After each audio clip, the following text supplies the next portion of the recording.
Ja, sådan noget lidt stil, tror jeg. Skal jeg så kigge i en spejl, eller hvad skal jeg? Ja, jeg tror, det er et skidespændende projekt. Jeg har jo arbejdet på det i lang tid. Ja. Jeg er også sindssygt nervøs for, hvad det bliver til. Og sådan, hvordan vil du have det med at tage trøjen af her? Nu? Ja, foran kameraet. Ja, det... Vil du gerne det? Ja, det må du sgu. Vi alt for showet. Det havde jeg fandme ikke regnet med, at du ville. Jeg skulle da håbe, at du sagde nej. Det var det, der skulle være meningen med det. Nå, pis. Jeg har 11 hår. Nå ja, jeg har mere hår på brystet, end du har. Det er rigtigt. På det vent. Eller den anden vej. Er du noget bredere end mig? Jo, den vej. Ja. Skal jo være mere. Tør du? Nej, nu stopper vi. Der sætter du grænsen. Nej, nu stopper vi. Okay.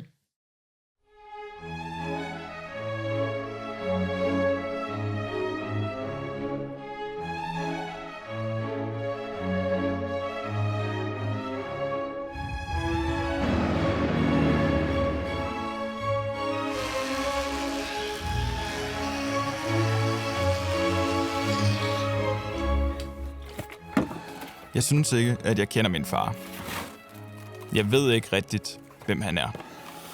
Han har en eller anden form for facade, som jeg ikke kan forstå, og jeg kan slet ikke bryde igennem den. Jeg er derfor i en periode flyttet ind hos mine forældre, for at lære min far bedre at kende. Jeg vil følge min far i sin hverdag, når han er hjemme sammen med min mor. Og når han er på arbejde som underviser på mekanikeruddannelsen. Nej, det er sandpapir, for fanden, knægte. Det er da brugt tusindvis af gange. Jeg elsker min far. Han har altid været der for mig. Men på en eller anden måde, så føler jeg alligevel ikke, at jeg kender ham og ved, hvem han er. Han er svær. Han er faktisk svær at finde ud af, fordi han er et stille menneske. Og han har nogle dybe lag nedad, som man overhovedet ikke får lov at se altid. Og jeg tror bare, at han indfinder sig med de ting, der nogle gange er. Altså tingene, de kører bare derudad. Jeg har et godt job og kone, 2 unger. Så er min, mission for livet vel opfyldt. Han fortæller ikke, hvad han gerne vil have. Og så ved man ikke, hvad fanden det er, at han tænker. Han undgår konflikter, hvis han kan.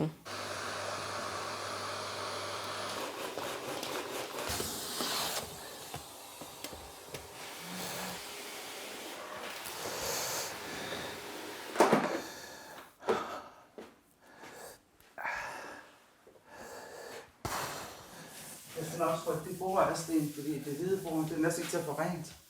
Hvad? Det der kakkelbord der. Og sprøjt det med... Ja.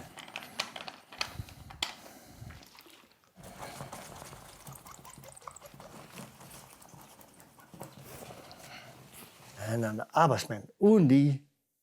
Det er helt vildt, som han kan blive ved med at arbejde. Hans identitet, det er arbejde. Det har været en mand, der har været glad for at gå på arbejde. Hvem er det, der smider gummihandsker på min computer? Få det lort væk. Kjeld, han er her sgu da ikke.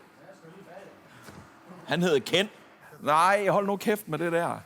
Ja, der skal helst ikke ligge en møtrik ned oven i stemplet. Jeg tror, I skal gå hen og købe en lotto-kupon, fordi når I lykkes for at finde den der, så er der sgu også chance for, at I vinder. Har I tandremmen af? Det har I da ikke. I er da helt afmasseret. Fuldstændig. Selvom han sidder og siger hver gang, at de der drenge, det er noget værd at hugge lort, så elsker han sin drenge. Jeg er slet ikke i tvivl om det. Har I fundet tandremmen nu? Ja. Det var godt. Søren og Suher herover til eksamen. Yes, godt. Vi mødes i morgen tidlig. Tak for i dag. Til. Jeg har svært ved at forstå hans kærlighedssprog, og det er noget af det, vi har diskuteret, hvor jeg kunne finde på at sige til ham, at jeg tror ikke, du elsker mig. Men at det gør jeg. Det tror jeg helt sikkert på, at han gør. Altså. Men han er svær at forstå. Altså, der kommer jo aldrig ord på. Det gør der ikke. Du samler pant, eller hvordan er det herude? Tom flasker. Sidste år, der solgte vi for over 10.000 kroner tom flasker på et år. Og så spiser vi skal på fredag, der skal vi have et eller andet julefrokost. Så går pengene af det her, vi får rundstykker hver fredag, og så det giver godt sådan noget. Han tænker ikke på sig selv. Det tror jeg sgu ikke på. Det er helt fjernt for ham. Der er også mange, de forstår ikke, at jeg ikke bare henter penge, eller putter penge i min egen lomme. Det gør jeg aldrig drømme om, altså.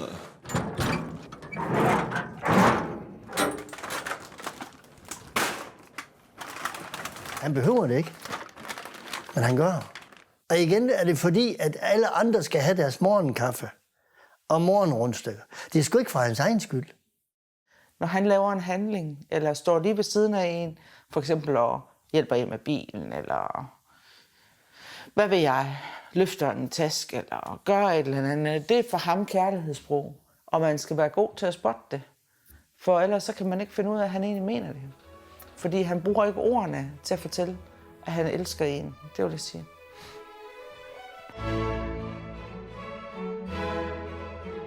Da jeg var barn, tog min far, min stedmorfar og jeg på det, vi kaldte mandfolketur. Hvor vi sov i shelter, snakkede og lavede snobrød. Det har vi ikke været længe, og jeg savner det. Derfor har jeg valgt at invitere min far på en mandfolketur, hvor vi skal opleve nogle af de steder, som har haft stor betydning for min far. Vi skal overnatte i en hytte, lave snobrød, og så vil jeg få muligheden for at stille min far nogle af de spørgsmål, som jeg normalt ikke tør stille ham, når ikke der er et kamera imellem os. Godmorgen. Godmorgen. Velkommen til København. Tak. Alt vel? Ja, hvad med dig? Tak. Må jeg godt tage mundbind af? Det må du i hvert fald. Tak.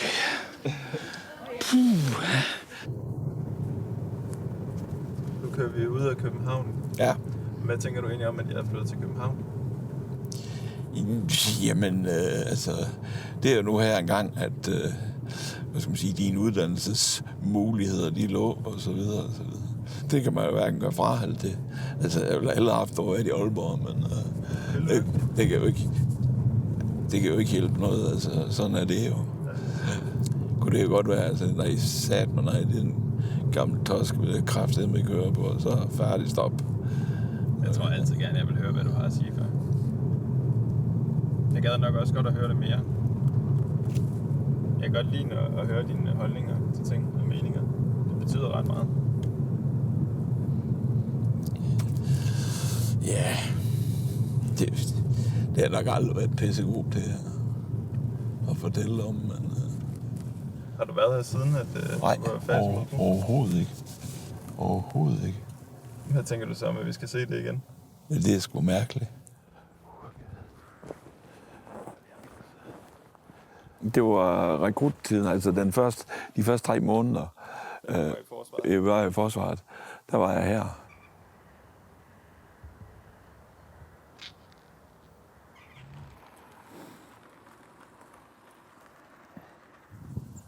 Det var flagstangen. Så når de hejste flaget, så skulle man stå stille og gøre honør her, indtil flaget det var hejst op. Pisse irriterende. I forhold til det her med også at sige sin mening, sagde du så fra på noget tidspunkt? Nej, men det har jeg også fået at vide. Det er dem, der bestemmer derinde, så sådan er det.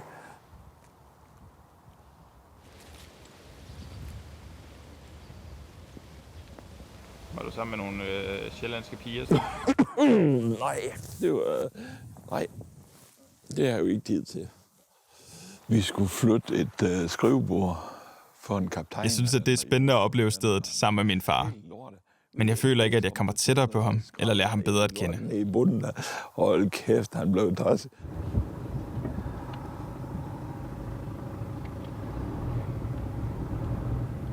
Men da vi kom til Oksbøl Kaserne, hvor min far aftjente resten af sin værnepligt, Spændende. lærte jeg ham heller ikke bedre at kende. Jeg ved ikke, hvad jeg skal fortælle om, altså min personlighed, altså overhovedet ikke. Folk gider lige at høre om, at jeg var langsom til at lære at cykle, eller hvad fanden er for noget, ikke? Altså det... Jeg har aldrig hørt den historie. Og det er jo lige præcis sådan noget, jeg gerne vil høre om min far. Min fatter har jo tos, jeg galt over, fordi jeg ikke kunne lære at cykle. Og jeg skulle så køre ved siden af, og jeg kunne simpelthen ikke finde ud af at holde balancen på det her lorte cykelværk der. Og så vælter jeg. Jeg tror aldrig, han har været sådan en særlig god pædagog. Fordi jeg fanden gerne bare op på den igen og så afsted. Det nægter jeg simpelthen pur. Det vil jeg fandme ikke tale om. Min fars historie får mig til at tænke på en episode fra min barndom. Jeg kan huske, at min mor skulle ind til byen, og jeg stod og vinkede farvel til hende inden fra vinduet. Pludselig kom min far løbende i meget høj fart. Han løb lige forbi mig, ud af huset, og efterlod mig alene. Du stod inde i stuen, og du skreg som en stukken gris, da jeg kom tilbage igen. Det har jeg simpelthen også fået skæld ud for, så tror det er løgn, mand. Hold. Min mor havde glemt sin pung på vej ud af døren, og min far ville bare aflevere den til hende. Det er faktisk roden til alt ondt, du har oplevet i livet siden. Jeg lod dig være alene i 3,5 sekunder. Det har gjort et voldsomt indhug i din tilværelse. Det gjorde, at min mor ikke kunne gå fra mig i flere år. Hun kunne ikke engang gå på toilettet, uden at jeg begyndte at græde.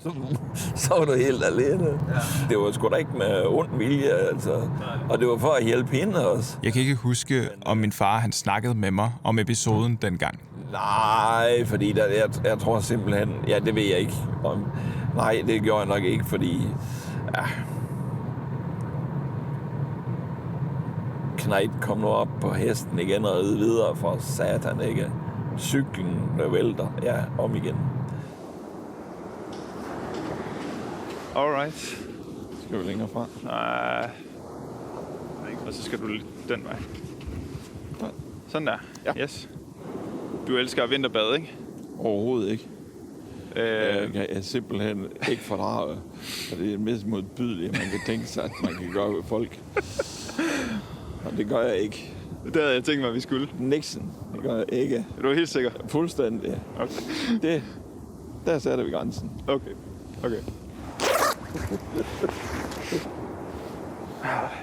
Vi ses. Ja.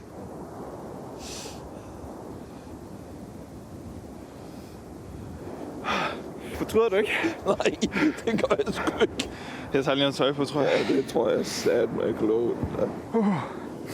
Jeg kan godt sige, at der er noget, der er lille. Det er meget koldt. Det er meget koldt. Der er du sindssygt klar og frisk. Tror du så, Nye eventyr.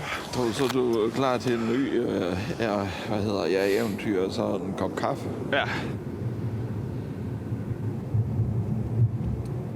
Jeg har lavet en aftale med en campingplads om, at vi må overnatte i deres hytte. Så sgu da, vi skal sove i nat fra. Nå. Jeg synes, det er en fed idé at bygge sådan en hytte her. Ja. Der mangler ingenting.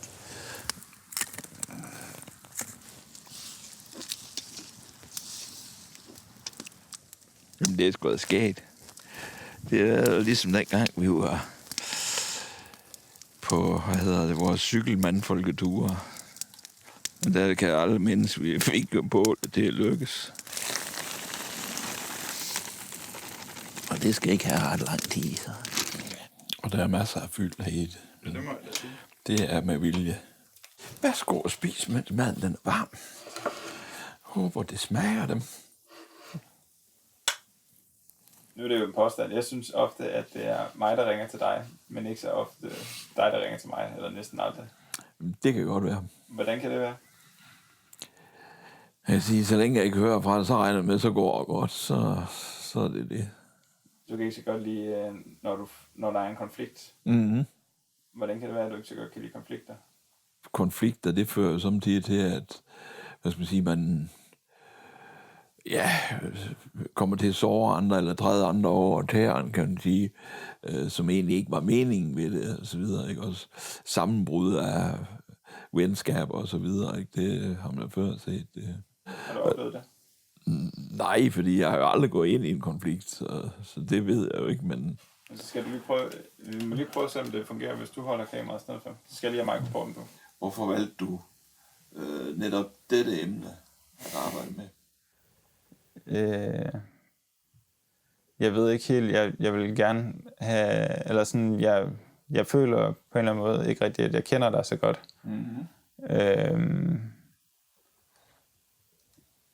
Og det ved jeg ikke hvorfor, fordi at jeg føler, at jeg sådan, jeg har lyst til at sige, sådan, sig dog noget, man.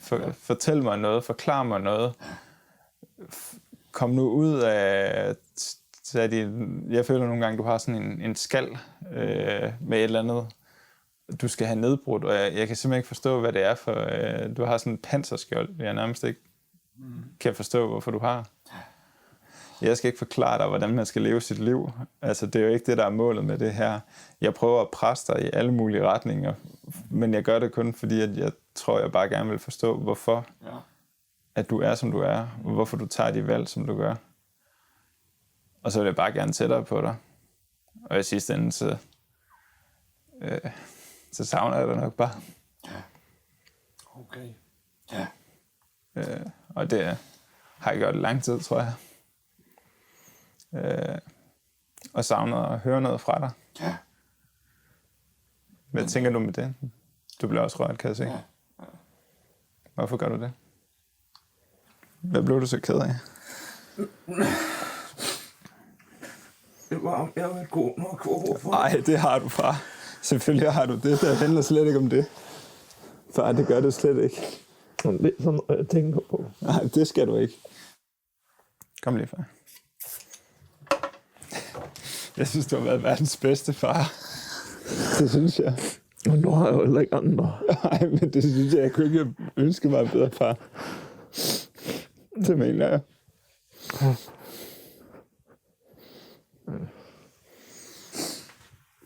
Men nej, far, kig lige på mig. Ja. Det er ikke fordi, at du ikke har været der.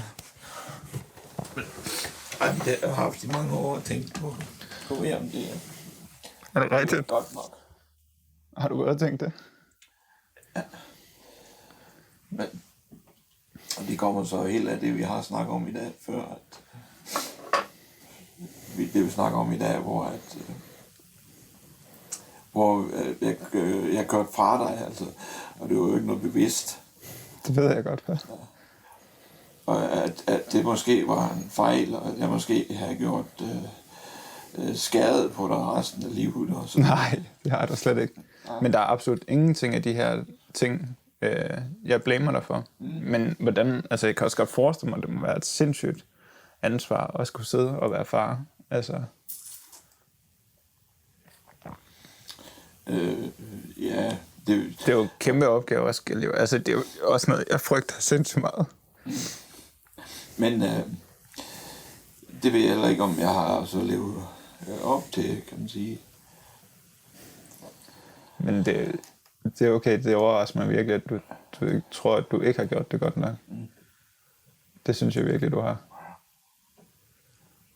Jeg vil bare gerne være tættere på dig, jeg vil bare gerne forstå, hvad du går og tænker og dine meninger. Det synes jeg er vigtigt. Nu, jeg ved slet ikke, hvad jeg skal sige. Nej. Har du nogle spørgsmål? Nej, jeg har ikke flere spørgsmål. Men det tror jeg også igen. Ja, jeg er sindssygt glad for, at du delte det med mig, far. Skal vi drikke kaffen ud og gå op og vaske op? Ja, det skal vi ikke. Jo. Og så måske gå i seng. Ja. Skal jeg bare trykke? Ja.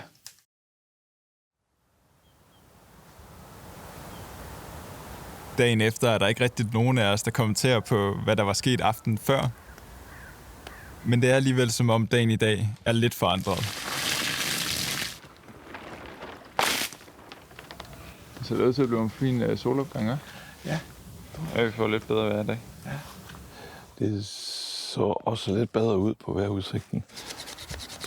Mm-hmm. Så. Må det vist være godt.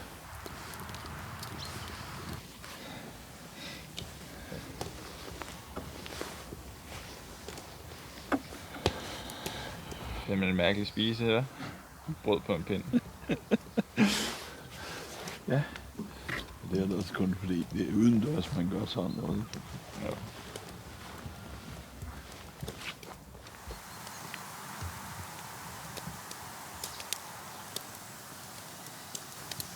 Den ser da ikke Det er ikke ud til svede, og den går også løs ind midt i.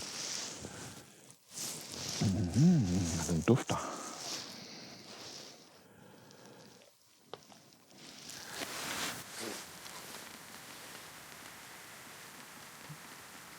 Jo, og det er ikke engang rå indvendigt. Det skal du godt lade det. Er det? Det svaner. Eller gæs. Det er nok gæs. Fuck, der er mange.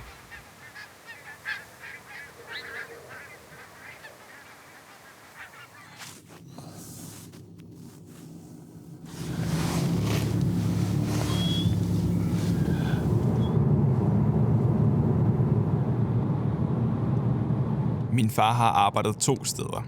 Han har haft 25 års jubilæum som mekaniker, og næste år har han 25 års jubilæum som underviser.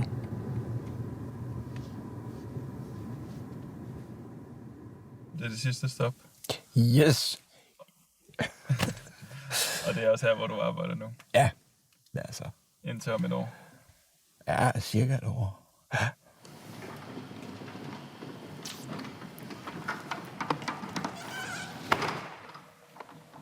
Tjo.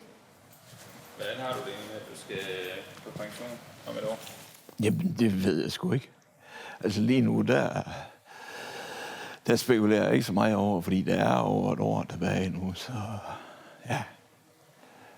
Men det må vi se, hvordan det kommer til at gøre. Er du okay? Ja.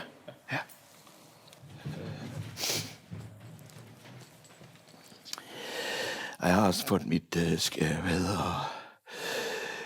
navneskilt. Det står her. Jeg er medlem i den her stenklub, Stenbideren, og der fik vi en container, som blev til års her på skolen. Så ligesom, for at betale lidt for den, så har jeg så lavet den her sten, og den er jo illustreret ved, at det er en bog, der ligger her, og så er den selvfølgelig sat sammen med en nøgle, kan man sige, teori og, praktisk arbejde. Det er jo det, vi prøver at printe ind i knejderne hele tiden, at de ligesom, det er det, de skal. Og de kan tro, før de har lært teorien. Så enkelt er det bare. Hvad betyder det her sted for dig? Det er jo derfor min daglige løn, kan man sige, ikke også. Hvad skal man kalde det? Fagrelateret job, altså, hvor jeg kan bruge min viden og så videre. Ja, din kollega, hvad betyder det? Jamen, det er jo ret nok, som de siger, at man kommer til at mangle dem. Og det kommer jeg nok også til. Så. Er du rørt lige nu? Ja, lidt. Over hvad? Ja.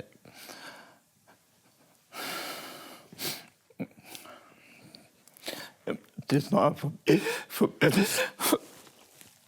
Med jobbet her? Eller hvad er det, far? Med jobbet? Nå, undskyld. Det vidste jeg slet ikke. Men det er jo ikke, fordi det er så tungt alligevel. Men det blev anderledes. Hvorfor tror du, det betyder så meget? Jamen, det er jo nok det, jeg har, hvad skal man sige, altid arbejdet. Ja. Og næsten uden en sygedag, ikke? Jo, jeg har vist haft en uge, hvor jeg har influenza, men ellers så har jeg sgu ikke haft noget fravær. Så, ja. Det er fandme flot gået. Ja. Hvad er det, der er den største glæde ved det? Jamen, det er jo vel at se de der knejder, de bliver til noget, kan man sige. Nu har vi lige pt. Nogle svendeprøvehold, og der har jeg jo haft dem berøring med dem stort set alle sammen på en eller anden måde, ikke også? Og det er jo godt at se, at de kommer til ende, kan man sige, og bliver færdige. Og nogle af dem bliver selvstændig også, og så videre. Så, ja. Min søster har fortalt mig, at min far elsker at stå på trappen på sit arbejde og skælde ud. Ja, så skælder jeg ud heroppe fra. Og så siger jeg, Peter, kan du så tage fat på den nøgle der rigtigt, i stedet for det pis der. Du står jo fandme som, tager på en nøgle som ko, tager på en banjo. Det siger jeg, ud af helvede det. Så sådan er det. Så. Det kan være, at vi lige skal sætte den her herover. Som før, der har jeg jo spurgt dig om at tage trøjen af, og jeg har bedt dig om at komme ud og bade. Jeg er jo så stiv som et bræt, og jeg kan absolut ikke finde ud af at danse. Men du har gået til dans og kan finde ud af at danse vals. Er det ikke, at det er standard? Ja. Ja. Så jeg vil høre, om du vil prøve lige at lære mig, hvordan man gør det. Okay. Okay. Hvad siger du til det? Jamen det... Så har jeg nemlig et musiknummer med. Har du musik med? Ja. Okay, godt. Vil du gerne det? Ja, ja. Det er jeg glad for. Jeg vil sindssygt gerne lære at danse. Vi kan godt vende os mod hinanden. Ja, okay. Men jeg vil sige tak for en helt fantastisk tur. Jeg synes, det har været mega spændende og givende. Ja, Og okay. også at se dig på en anden måde. Ja. Hvad blev du rørt over? Jamen...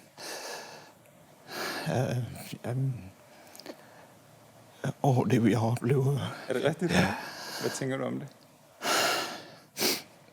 Det er jo fedt. Er det rigtigt? Ja. Hvad er det fedeste ved det? Så... Undskyld. Det var... Også det at være sammen med dig på en anden måde, man sige. Ja. Jeg har virkelig også savnet at være sammen med dig og snakke med dig. Og det med at høre, hvad du tænker, det har virkelig gjort meget for mig. Jeg har hørt dine holdninger. Ja, jeg ved ikke, om du har fået det ud af, du skulle, men det håber jeg. Mere end det. Nå, okay. Det er godt. Yes. Tak for en fantastisk tur. I lige måde.